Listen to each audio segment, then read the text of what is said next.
Estamos de volta com o nosso entrevista coletiva. Para você que está chegando agora, nós estamos falando nessa oportunidade sobre legislação de trânsito, multas, recursos e controvérsias.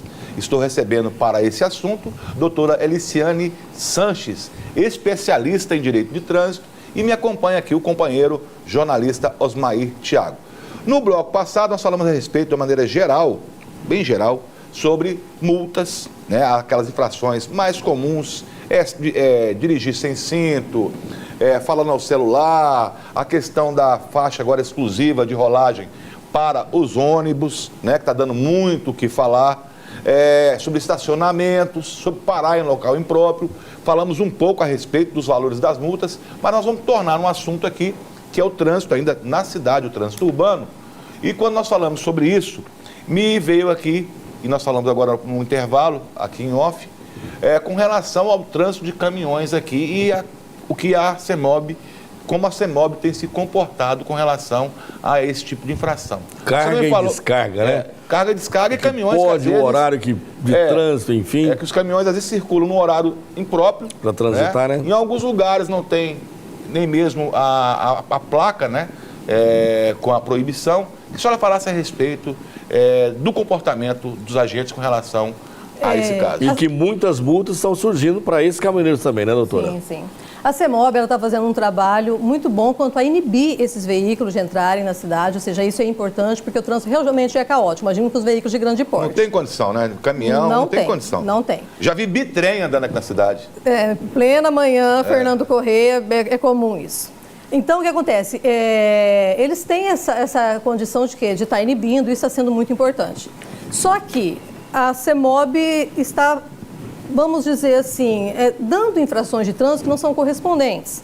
Lógico, adentrou a cidade, a infração deve ser dada, mas aquela que, porque a pessoa entrou em horário inadequado, proibido pela sinalização. Tem um artigo que prevê aquilo ali. Exatamente, que vai levar ali uma infração apenas, ou seja, baixa financeiramente, que a pessoa tem que realmente responder pelo ato que ela fez. Só que é comum, e não foi uma, não são duas, e tenho certeza que deve estar numa situação bem já para frente. Um volume muito grande. Que eles fazem o quê? Além da infração de entrar em horário proibido, eles ainda aplicam a infração por perturbar, interromper deliberadamente o trânsito. E esta infração, Narbal, acredite aí, Osmar, que essa infração, ela é 20 vezes a gravíssima, ou seja, chega a quase R$6 mil e suspensão dos direitos de dirigir daquele que estava ali. Então, não é apenas uma questão de cunho financeiro, é uma questão de trabalho. Até sobrevivência do... Impossibilidade.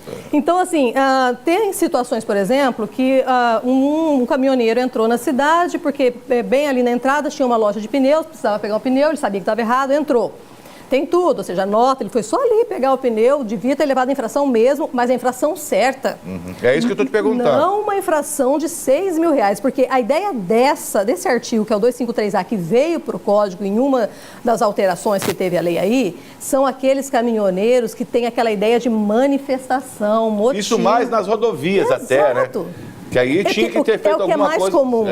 Agora, não, vamos trancar a Fernando Corrêa. Então tem que ter, não é apenas uma pessoa fazendo isso, ou seja, é uma organização de ideia e conduta para gerar o transtorno. É diferente do caminhoneiro que entra. E muitas vezes a pessoa pode falar, não, tem que multar mesmo, tinha que saber que o lugar não dá para caminhão.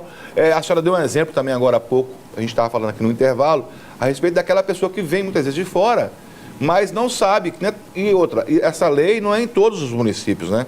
Porque tem algumas leis de trânsito, a gente sabe, lei de trânsito é comum para todo qualquer lugar. Agora existe, e a legislação ela é de prerrogativa do município? O trânsito, como é que funciona? Não, o que acontece? Tem a competência o município de, em alguns lugares, eles permitir, restringir. Sim. A questão dessa gestão O CTB dá a ele a competência. Pois é, porque alguns municípios, nem todos, lançam mão, até por ser De menores, de proibir e tudo Sim. mais. E muitas vezes a pessoa vive num município que não tem essa prática, a conduta dessa natureza não é uma infração, tido como infração, e acaba vindo para a capital. E aqui ele muitas vezes não encontra a sinalização que vai estar lhe orientando a não transitar daquela maneira. Existe isso ainda hoje? Como é que funciona? Da Copa do Mundo para cá melhorou um pouquinho essa nossa sinalização de placas. Mas ainda falta muita coisa, né, doutora? Sim, aqui o que acontece? Tem locais de entrada em Cuiabá para esses veículos que eu já fiz uma consulta à CEMOB, onde eu detectei, eu pessoalmente fiz toda uma gravação de um trecho que não mostrava o impedimento daquela hora para adentrar na cidade. Próxima infração. Isso, na questão de um caminhoneiro. Mandei para a CEMOB com imagens e pedi que eles me dessem quais são as posições que estão a sinalização que eu estava realmente contestando. Estou aguardando resposta. Tem muito tempo isso? Tem, ou seja, está desde setembro. Então, essa pessoa, por exemplo, que levou uma infração que custa ela a impossibilidade de dirigir por 12 meses, para ela é muito maior do que o pecuniário valor. É uma questão de trabalho, de sustento de família. Então, deveria ser revisto. Eu não sei quem cuida dos agentes, ou seja, quem faz determinações aos agentes de trânsito na CEMOB, mas é uma coisa a ser vista, porque a determinação, isso eu já ouvi, que entrou na cidade, aplica essa infração. Então, você analisa, se der 10 infrações dessa por dia, quanto que já não teve de arrecadação isso para a CEMOB? Porque são quase R$6 mil. Tanto essa infração, Narbal, está bem claro na lei, tanto essa infração é para aquele que realmente quer trancar o trânsito, quer fazer aquele motim, quer fazer aquele auê, que no próprio dispositivo legal, um pouco mais abaixo, diz que aquele que organiza a infração é de 60 vezes. Então, trata de organização. Pode até ser preso, cabe até a questão penal nesse caso. Porque o que acontece? Se ele está realmente interrompendo o ir e vir das pessoas, sim. Então, não há dúvidas da conduta, da ideia do legislador quando ele fez essa infração. Só que está sendo interpretado a forma que eu quero. Uma outra questão, doutora, é a questão dos recursos. A senhora me confidenciou, e assim como muitos amigos, eu conheço outros advogados, né? Eu sei que o volume de trabalho da senhora é muito maior nesse sentido, com relação aos recursos. Como é que funciona os recursos? Quem pode recorrer? Eu gostaria que a senhora desse uma rápida explanada a esse respeito, de quem pode recorrer, como recorrer e como é que está sendo a conduta lá no Detran, a recepção e o despacho desses recursos. Funciona? A pessoa consegue lograr êxito com esses recursos? Às vezes, muitas vezes, tendo razão, não conseguem. Como é que funciona? Na verdade, vamos falar de uma forma geral, tanto o Detran quanto o CEMOB, que são os lugares, né, que jogam os recursos aí, os maiores lugares, né, vamos colocar esses dois. Todo mundo pode recorrer, desde que a pessoa ache que ela tem razão, ou seja, eu estou vendo que não fui eu, alguma coisa nesse sentido, ela pode recorrer. Quando ela faz esse recurso, ela tem 3 momentos para fazer. O primeiro momento é aquele momento da defesa prévia. A defesa prévia é aquele momento que chegou a autuação, isso ainda não é multa. Você levou lá uma autuação no meio da rua, aí vai bater lá na sua casa aquela autuação te dando prazo para a defesa. Essa defesa, ela é feita ainda para a própria autoridade de trânsito, que vai olhar e, na prática, estão fazendo errado. Estão fazendo errado porque eles olham e não analisam mérito. Eles analisam apenas erro de formalidade. O mérito que a resolução 619 já deixou claro que eles têm que analisar, eles não analisam. Então, o cidadão acaba perdendo um momento de análise. Para recorrer, tem que pagar ou não, doutora? Não precisa. Não. Não precisa pagar, não precisa fazer nenhum tipo de depósito para isso. Agora, para recorrer, precisa pagar, só você precisa pegar seu documento, porque você não tem escolha. Ou tu paga, ou tu paga.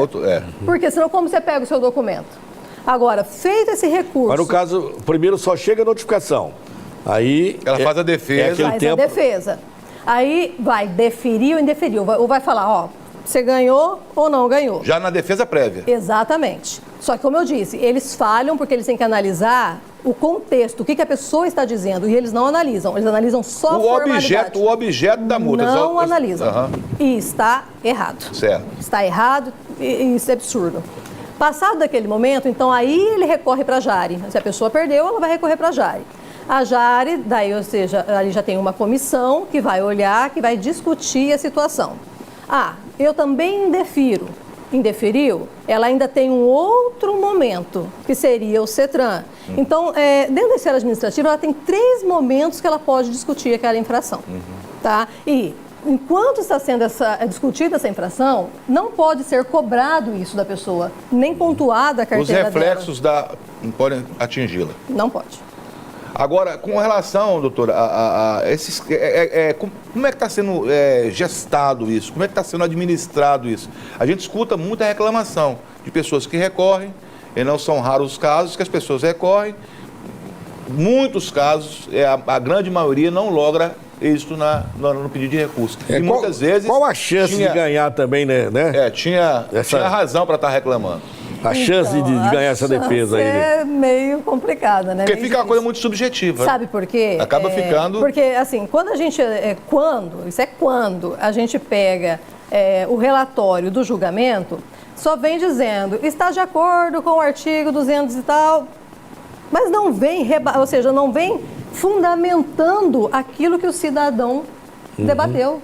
Não vem dizendo por que não, apenas diz que está de acordo com o CTB. Isso não é fundamentação, a lei não pede isso, eles têm que justificar, eles têm que motivar.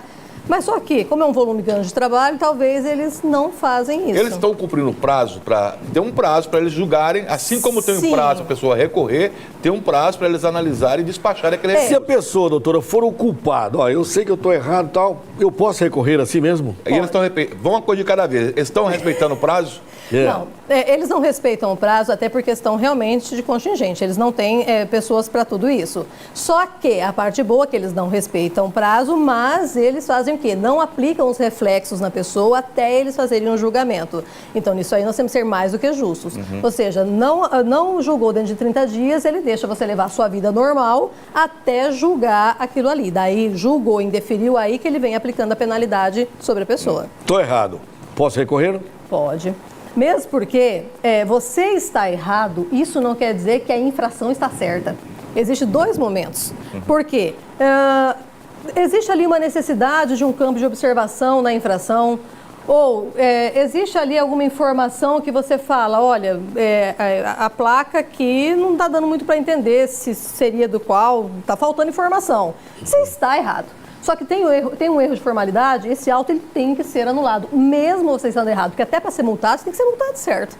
Claro. Mas até para poder, ou seja, ter condições, até para ser multado, você tem que ser multado certo. Então, mesmo errado, se tiver algum erro de formalidade, se tiver alguma coisa que comprometa ali a lisura do ato administrativo, pode ser feito recurso. Deixa eu perguntar para a senhora, recentemente, os agentes, a Polícia Civil, através da Delatran, né, tem feito um trabalho muito profícuo, vamos dizer assim, se formos analisar de alguns aspectos. Mas a verdade é que estão tirando o carro em situação de risco do trânsito, já fizeram apreensão de carros roubados, já apreenderam pessoas procuradas, etc.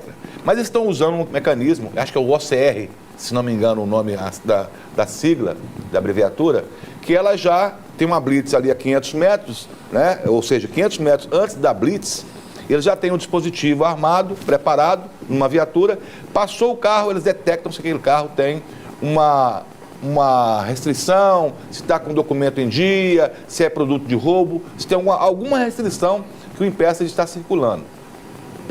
Tem pessoas que estão olhando isso com bons olhos, acham que é válida, mas essa detecção é apenas para flagrar os carros e não, muitas vezes, o condutor, a situação do condutor. Eu digo isso com relação à questão da própria lei seca.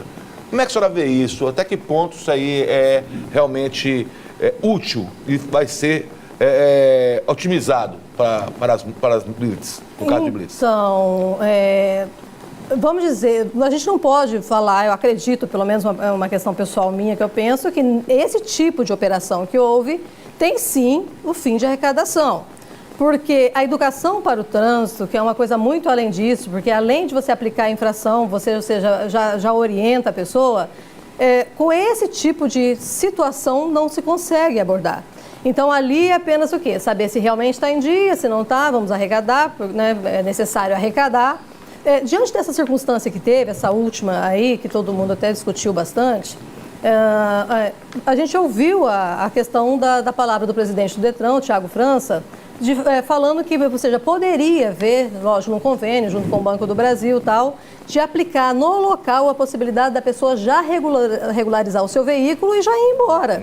Então, ou seja, é um mecanismo que pelo menos o veículo da pessoa não vai embora, gasta com guincho, gasta com pátio, ou seja, vira toda aquela circunstância. O transtorno todo para... Então, olha, tá errado, tal, aqui tem condição de você regularizar o seu veículo.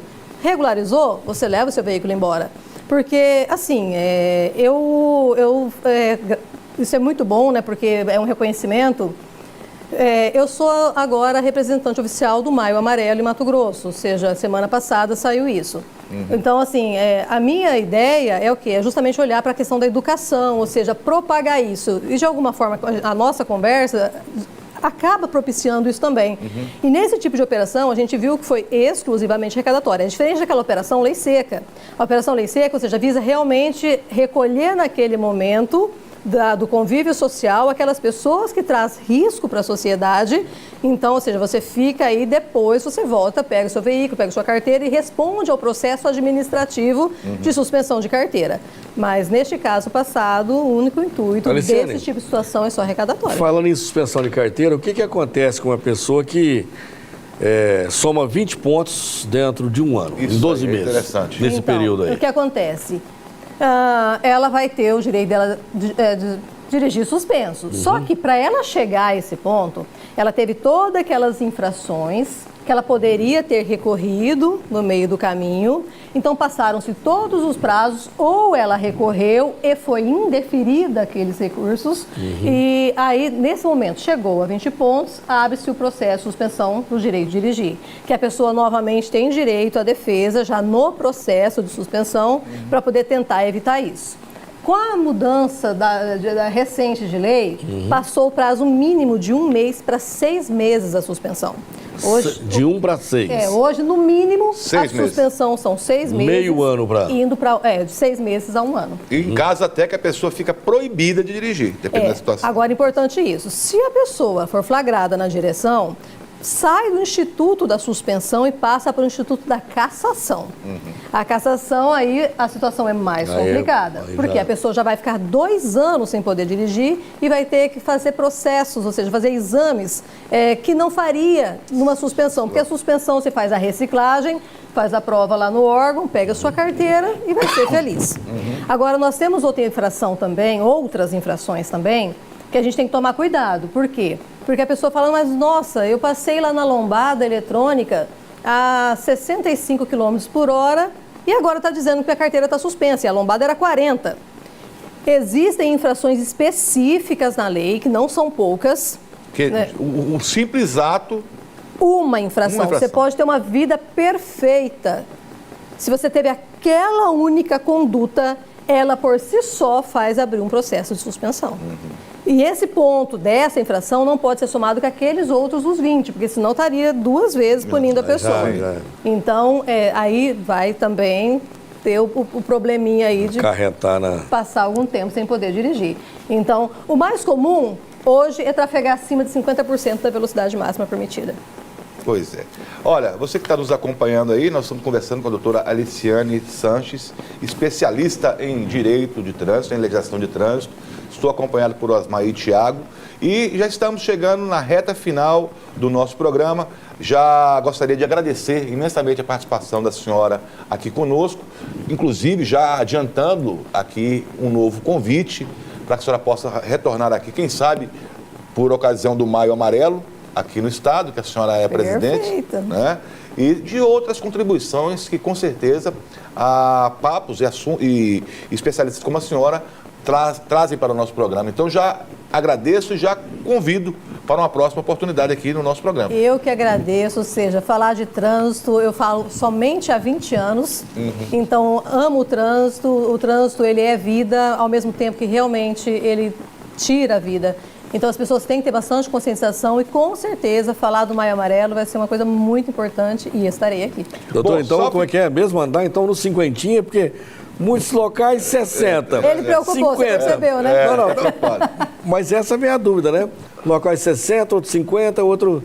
Andar no cinquentinho não tem melhor. problema, né? Aí vai. Só que se você andar no cinquentinha, por exemplo, em lombada eletrônica, na Fernando Correia, perto lá do viaduto, o cinquentinha já fui. É porque é 40. Lá é 40. 40 também, Então né? a gente tem que olhar tudo isso, A né? observação da sinalização horizontal e vertical. Tem que ver. Uma outra, só para finalizar, e aproveitando desse último tópico que nós tocamos aqui a respeito dos recursos e tal, a pessoa é notificada. Essa notificação não deveria ser uma coisa mais formal? Por exemplo, manda para o correio, você foi notificado. Não recebi notificação. Muitos dizem isso. E aí? Isso é um problema Porque aí sério. não sabemos, que a pessoa sabe que ela cometeu uma infração, como as Maí disse. De repente está lá tocando o carro dele a cinquentinha, a senhora agora o alertou que em alguns pontos é 40, a gente sabe disso, e ele não observou isso, foi multado no cinquentinha. Aí o detentor falou, não, você não pode mais recorrer porque o senhor foi notificado na data tal, o senhor perdeu o prazo. E ele vai argumentar que não foi notificado.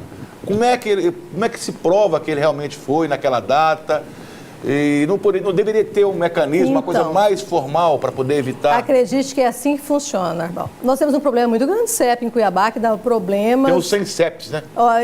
Mas só que na hora de ir lá, ou seja, cadastrar o veículo no Detran aceita. Uhum. Ele aceita e na hora de depois mandar lá para a pessoa... Falar que você não tem daí CEP. não tem CEP. Essa situação é complicada, porque muita gente fala, eu não recebi a notificação. Então, quando você recebe aquela primeira notificação, que ainda não é multa, naquele momento você tem a possibilidade de trocar ali, ou seja, indicar quem estava realmente dirigindo, para você não ser responsabilizado. Ao mesmo passo, você tem direito à sua defesa. E você alega que você não recebeu. Aí vem o órgão e diz, bom, eu sou obrigado a mandar. Se você não recebeu, Tem que trazer a Liciane aqui para outro programa. Outro programa, porque... Tem também as multas federais, rodovias. Eu também, que nós vamos falar sobre isso também. Né, de lombadas federais. As multas NIC, que hoje são as de pessoa jurídica, que, ou seja, geram um problema. Exatamente. Às vezes o cara é motorista da empresa, enfim, tem muito assunto, como eu estou falando, talvez até mesmo antes do maio amarelo, nós estaremos convidando a senhora para um retorno aqui no nosso programa. Com grande satisfação. Muito obrigado pela participação. Muito obrigado, um abraço ao telespectador e, olha, realmente ganhamos hoje uma verdadeira aula, né, de trânsito, enfim, conhece muito sobre o assunto e vamos trazer de volta aqui, porque ficou muita coisa para trás aí. Vai fazer parte da nossa equipe aqui aqueles que nos orientam. Doutor, muito obrigado, parabéns. Obrigada. Bom, nós ficamos por aqui, você sabe, né? Temos sempre um encontro marcado com informação, com aulas como essa, com muita informação pela nossa TV Assembleia. Até um próximo encontro. E eu aguardo você. Até lá.